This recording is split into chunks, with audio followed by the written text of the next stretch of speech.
તો મિત્રો હાલમાં 24,700 શિક્ષકોની ભરતી અંતર્ગત ઘણી બધી ચર્ચાઓ ચાલી રહી છે, જેમાં ખાસ કરીને આચાર્ય એચમેટ આચાર્યોની ભરતી પ્રક્રિયા ઓલમોસ્ટ શરૂ થઈ ચૂકી છે અને તેની સંપૂર્ણ બાબત આપ જાણતા જશો।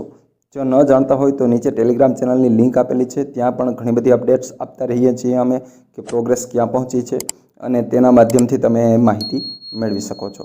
સાથે જ જૂના શિક્ષકોની ભરતીની વાત પણ ચાલી રહી છે, તો એ પણ અમે અમારી ચેનલના માધ્યમથી, યુટ્યુબ ચેનલના માધ્યમથી અને ટેલિગ્રામ ચેનલના માધ્યમથી કે વોટ્સએપ ચેનલના માધ્યમથી આ સંદેશો પણ ઉમેદવારો સુધી પહોંચાડવા સતત પ્રયત્ન કરતા રહીએ છીએ।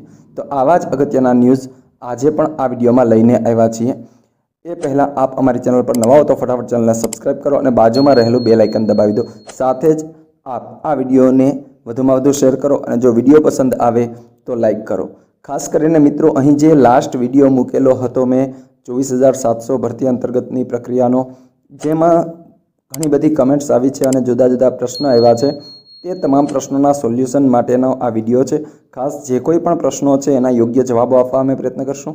વિડીયોને અંત સુધી જુઓ। કદાચ એવું પણ બને કે તમે પ્રશ્ન નથી કર્યો, તે છતાં પણ તમારા મનની મૂંઝવણનો જે પ્રશ્ન છે તેનો જવાબ તમને આમાંથી મળી જાય। અને જો તમારો પ્રશ્ન આમાં ન હોય તો તમે નીચે કમેન્ટમાં પ્રશ્ન કરો, અમે તમારા પ્રશ્નનો ઉત્તર પણ આવી જ રીતે નેક્સ્ટ વિડીયોમાં આપીશું। તો ચાલો જોઈએ કઈ કઈ કમેન્ટ્સ આવી છે અને એના જવાબો શું છે। તો સૌથી પહેલાં આપણે વાત કરીએ, શાહ રાહી 705 પૂછે છે કે 138 કોમર્સમાં છે, ચાન્સ ખરો? હવે જ્યાં સુધી જગ્યાઓ ક્લિયર ન થાય ત્યાં સુધી આ બાબત ઉપર ચર્ચા કરવી થોડી મુશ્કેલ છે, પણ તેમ છતાં પણ મેરિટની વાત આવે છે ત્યારે થોડીક જવાબ આપવામાં પણ મુશ્કેલી પડે છે કે ભાઈ મેરિટ કેટલા અટકશે, અને જે કોઈ પણ મેરિટની માહિતી આપે છે એ એનાલિસિસ કરીને કદાચ આપતા હશે, પણ એમાં પણ પ્રોપર જવાબ નથી હોતો। પણ હા, કદાચ તમે કેટેગરીમાં આવતા હો અને મહિલા કેટેગરીનો લાભ મળતો હોય, એવી કોઈ પણ રીતે જો જગ્યાઓમાં વધારે જગ્યાઓ આવે તો અહીં ચાન્સ તમારો રહે છે। ત્યારબાદ દિનેશ સિયાલ પૂછે છે કે ખાલી જગ્યા હોય એના કેટલા ટકા જગ્યા આવે? તો ખાલી જગ્યા હોય એની કેટલી ટકા જગ્યા આવે તો ડોક્યુમેન્ટ વેરિફિકેશનમાં જનરલી આ રીતની જેટલી પણ ભરતીઓ થઈ છે કે જેને સીધી ભરતી કહી શકાય, એમાં 8 ગણા ઉમેદવારોને બોલાવાતા હોય છે। હવે અહીં પણ જોવાનું એ જ રહી કે કેટલા ગણા ઉમેદવારો બોલાવે છે। મોટાભાગે 8 ગણા સુધીનાનું ડોક્યુમેન્ટ વેરિફિકેશન થાય અને ત્યારબાદ જ્યારે મેરિટ લિસ્ટ બહાર આવે ત્યારે PML 1 અને PML 2ની અંદરથી તમને એ ખ્યાલ આવશે। 60% કે 70% એ પ્રમાણે હોય છે। ત્યારબાદ નીતા સાવલિયા પૂછે છે કે ઓલ ડોક્યુમેન્ટ્સ ડિટેલ ઓકે। હા, એ વિડીયોની પણ વાત કરી હતી, પણ વ્યસ્તતાને કારણે એ વિડીયો બન્યો નથી। તો નેક્સ્ટ વિડીયો અમે એ ચોક્કસથી બનાવી દઈશું કે ડોક્યુમેન્ટ ક્યાં ક્યાં તૈયાર રાખવાના છે અને ખૂબ ઝડપથી અમે આપના સુધી એ વિડીયો પહોંચાડી દઈશું, આ અમારું પ્રોમિસ છે। ત્યારબાદ દિલીપભાઈ પૂછે છે કે ભાઈ ખોટી સિસ્ટમ છે। હવે સિસ્ટમ તો જે છે એ એપ્લાય થઈ ગઈ છે અને નવી શિક્ષણ નીતિ પ્રમાણેની જે સિસ્ટમ છે એમાં કોઈ ફેરફાર આપણે નથી કરી શકતા, સરકારના નિયમો છે એને આધીન છીએ। હીર પૂછે છે કે ઉચ્ચતર માધ્યમિકમાં નિમણૂક લાયકાત એમએડ પણ છે, જે 15/7/2023નો પરિપત્ર થયેલો છે, તે માન્ય ગણાશે? હાલમાં જે નવી સિસ્ટમ આવી છે એમાં કોઈ પણ એજ્યુકેશનલ ક્વોલિફિકેશન ગણવાની વાત નથી, એટલે આ નિયમોને આધીન જોવા જઈએ તો BEd, MEd, BA કે MA એ કોઈ જ કામનું નથી માર્ક મેરિટની ગણતરીની અંદર। હા, ત્યારબાદ પ્રતિક પટેલ પૂછે છે કે જૂના શિક્ષકોની ભરતીનું ઓફિશિયલ નોટિફિકેશન, જૂના શિક્ષકોની ભરતીનું ઓફિશિયલ નોટિફિકેશન ક્યારે આવશે?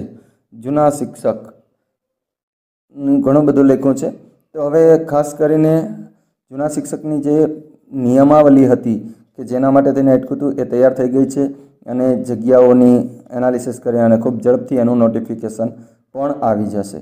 ત્યારબાદ હિરલ રાઠોડ પૂછે છે કે આ ખોટું છે, 42 વર્ષ થયા ક્યાં સુધી પરીક્ષાઓ અપાય? હા, 42 વર્ષ થયા, પરંતુ જ્યાં સુધી મેરિટમાં વારો નથી આવતો ત્યાં સુધી કોઈ જ અર્થ રહેતો નથી, એટલે મેરિટ તમારું હાઈ હોય તો તમારો વારો વહેલો આવી જાય છે। ત્યારબાદ પ્રજાપતિ બળદેવ પૂછે છે કે જૂના શિક્ષકો એટલે શું? તો જૂના શિક્ષકો એટલે એવા તમામ શિક્ષકો કે જેણે ગ્રાન્ટ ઇન એઇડ શાળાઓની અંદર 5 વર્ષ પૂર્ણ કરેલ છે અને 5 વર્ષ પૂરા કર્યા બાદ એને કાયમી નિમણૂક મળી ગયેલ છે. એવા તમામ શિક્ષકો કે જે ગ્રાન્ટેડ શાળામાં છે, 9-10 હોય કે 11-12, એ તમામ શિક્ષકોને અહીં આ પરિપત્ર મુજબ હાલના નિયમો મુજબ જૂના શિક્ષક ગણેલા છે. ત્યારબાદ કેતન શુક્લા પૂછે છે કે મેં લાસ્ટ 2014માં ટાટની એક્ઝામ આપેલી, તે માન્ય ગણાશે? મેં બીએડ કરેલ છે, તે ક્વોલિફિકેશન માન્ય ગણાશે? Please give me answer. ના, અહીં કોઈ પણ લાસ્ટ માર્કશીટ માત્ર ને માત્ર 2023માં જે એક્ઝામ લેવાઈ એની જ વેલિડ ગણાશે. એ સિવાય કોઈ પણ ટાટની માર્કશીટ વેલિડ ગણાશે નહીં. અને તમારું જે ક્વોલિફિકેશન છે એ તો પછીની વાત છે. બીપીએડ કરેલ છે એ ક્વોલિફિકેશન માન્ય ગણાય એ પછીની વાત આવે છે, પણ તમારી જે ટાટ પાસ છે એ જ કસાય કામની નથી, એટલે તમે અહીં અરજી જ નહીં કરી શકો. ટેટ 2 મેરિટ કેમ ગણાશે? હા, મોનિકા ઘડિયા પૂછે છે કે ટેટ 2નું મેરિટ કેવી રીતના ગણાશે? તો ટેટ 2નું મેરિટ ગણતરી છે એ જૂની સિસ્ટમ મુજબ જ થશે. 70-30નો જે રેશિયો હતો એ કેલ્ક્યુલેશન મુજબ થશે. જો આપને મેરિટ કેલ્ક્યુલેશનમાં પણ કોઈ તકલીફ પડતી હોય તો ચોક્કસથી અમને કોમેન્ટ કરો, અથવા તો અમારી ટેલિગ્રામ ચેનલમાં જઈ અને તમે ત્યાં મેસેજ કરી શકો છો. ત્યારબાદ યુઝર એસવી પૂછે છે કે સર, મેં ફોર્મ ભર્યું ત્યારનું નોન ક્રિમિલિયર એક્સપાયર થઈ ગયું, નવું કઢાવ્યું તો કયું બતાવવાનું? Please reply answer. તમારે જ્યારે એક્ઝામ હતી ત્યારનું ક્રિમિલિયર તમારું પૂરું થઈ ગયું છે, તો એ ક્રિમિલિયર તમારે હવે મૂકી રાખવાનું છે. અને હાલમાં જે વેલિડ ક્રિમિલિયર હોય, લાસ્ટ અત્યારે જે ચાલુ ક્રિમિલિયર હોય કે જે તમારું તારીખ પૂર્ણ નથી થઈ, એવું જ ક્રિમિલિયર જ્યારે તમે ભરતીમાં ફોર્મ ભરો ત્યારે બતાવવાનું થાય. કારણ કે તમે પહેલાં જે ક્રિમિલિયર આપેલું છે તે માત્ર અને માત્ર પરીક્ષા માટે આપેલું છે, અને પરીક્ષા પછી હવે જે તમે ફોર્મ ભરો છો એમાં તમારું નવું ક્રિમિલિયર આવશે, જે તમે લાસ્ટમાં કઢાવ્યું છે એ તમે પરીક્ષાના ફોર્મમાં ભરશો. અને પછી સમગ્ર પ્રોસેસ દરમિયાન તમારું જે આ ફોર્મની સાથે એટેચ કરેલું છે, તમે અપલોડ કરેલું છે, અથવા તો જેના નંબર નાખેલા છે એ જ તમારું બધે વેલિડ રહેશે. એટલે ખાસ હવે નવું જ ક્રિમિલિયર સર્ટી છે એ જ તમારું ચાલશે, એ ખ્યાલ રાખશો. ત્યારબાદ અપસિંગ ચંદ્રસિંહ પૂછે છે કે ટેટ 2માં એજ કેટલી હશે ઓબીસી માટે? તો એ પણ આગળ વિડીયો બનાવેલો છે. ઓબીસી માટે 5 વર્ષની છૂટછાટ હોય છે, એટલે 33 + 5 38 વર્ષ કહી શકાય. ત્યારબાદ જોશી નિલેશકુમાર પૂછે છે કે sir, TAT 9 to 12 music pass prelim and mains 2023 પાસનો વારો આવશે? મારા ખ્યાલ પ્રમાણે મ્યુઝિકની અંદર જો જગ્યાઓ બરાબર આવે તો લગભગ બધાનો વારો આવી જશે, ઘણા બધાનો, અને એમાં શક્યતાઓ રહેલી છે. મ્યુઝિકની કેટલી જગ્યાઓ આવે છે એના ઉપર આધાર છે, પણ હા, જો જગ્યાઓ આવે એના આધારે આપણે કહી શકીએ કે કેટલા લોકોનો વારો આવે છે. ત્યારબાદ તૃપ્તિ ચૌધરી પૂછે છે કે 136 Sanskrit subject ST category chance કરો? ચાન્સ તો હવે જગ્યાઓ ઉપર જ આધીન છે, અને એમાં પણ સંસ્કૃત વિષય છે એટલે કહેવું મુશ્કેલ છે, કારણ કે સંસ્કૃતની જગ્યાઓ ખૂબ ઓછી આવે છે અન્ય વિષયોની દ્રષ્ટિએ જોવા જઈએ તો. અને તમે ટાટ પાસ કરી છે એ ટાટ 1 કે ટાટ 2ની વાત કરો છો એ પણ ખ્યાલ નથી આવતો. અને ખાસ કરીને તમારા જે માર્ક છે એ પણ ઓવરઓલ તમે જોવા જશો તમે તો એ લિસ્ટમાં બહુ પાછળ હશો એવું પણ શક્ય બને, પણ કેટેગરીને કારણે કદાચ કોઈ જો જગ્યા તમને મળી જાય તો પણ નક્કી ન કહી શકાય. ત્યારબાદ જોશી નિલેશકુમાર પૂછે છે કે sir, 2023 TAT 9 to 12 pass 150 mark in mains music ભરતીમાં આવશે? હા, મ્યુઝિકની ભરતીમાં જો આવી જાય, કેટલી જગ્યાઓ પણ તમારો વારો આવી જાય એવી પૂરેપૂરી સંભાવનાઓ છે, કેમ કે મ્યુઝિકવાળા જે ઉમેદવારો છે એની હરીફાઈ થોડી ઓછી હોય છે અન્ય વિષયોની સામે, પરંતુ સામે જગ્યાઓ પણ ઓછી હોય છે. આ એ જ પૂછે છે કે હાઈ સર, હું ઓબીસીમાં આવું છું, પણ મેં ટાટ એક્ઝામ જનરલ કેટેગરીમાં પાસ કરી છે, તો આવનારી ભરતીમાં હું ઓબીસી તરીકે ફોર્મ ભરી શકું? હા, ચોક્કસથી. તમે જ્યારે પરીક્ષા પાસ કરી છે એ પરીક્ષાને અને ભરતીના ફોર્મને કોઈ જ લેવા દેવા નથી. તમે પરીક્ષા પાસ છો, હવે તમારે કઈ કેટેગરીમાં ફોર્મ ભરવું એ તમારે ડિસાઇડ કરવાનું છે. તમે ચાહો તો ઓબીસીમાં પણ ભરી શકો, પણ એના માટેનું જે ક્રિમિલિયર વગેરે જે કોઈ ડોક્યુમેન્ટ્સ છે એ તમારે તૈયાર રાખવા પડે, અને એ તમામ ડોક્યુમેન્ટ સાથે તમે ઓબીસીમાં ફોર્મ ભરી શકો છો. ત્યારબાદ આગળનો પ્રશ્ન છે તેજસ દાસાનો કે જ્ઞાન સહાયક ભરતી મેરિટ મુજબ કરો. હવે એ તો નવા નોટિફિકેશન અને નવા નિયમોને આધીન છે, એટલે એમાં કોઈ ફેરફાર થવાનો નથી.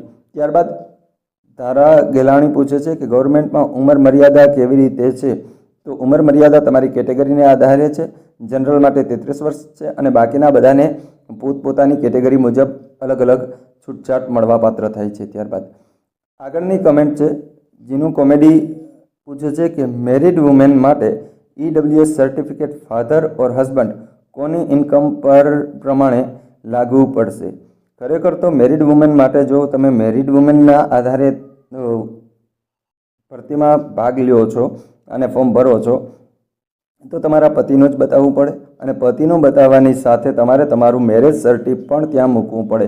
એટલે તમે તમારા પતિના નામથી જ્યારે EWS સર્ટિફિકેટ કઢાવો છો ત્યારે તમારે મેરેજ સર્ટિ પણ રજૂ કરવું પડશે અને તમે પતિના નામથી પણ કરી શકો છો. પણ તમારા ફોર્મની અંદર તમારી તમામ ડિટેલ છે તમારા ફાધરના નામની હશે બેન, એટલે તમે તમારા ફાધરના નામથી જ બધા ફોર્મ ભરશો.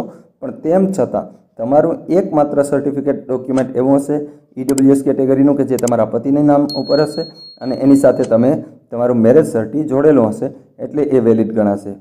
ત્યારબાદ મુરુભાઈ પૂછે છે કે ટાટ HS 2019ની ચાલે સર?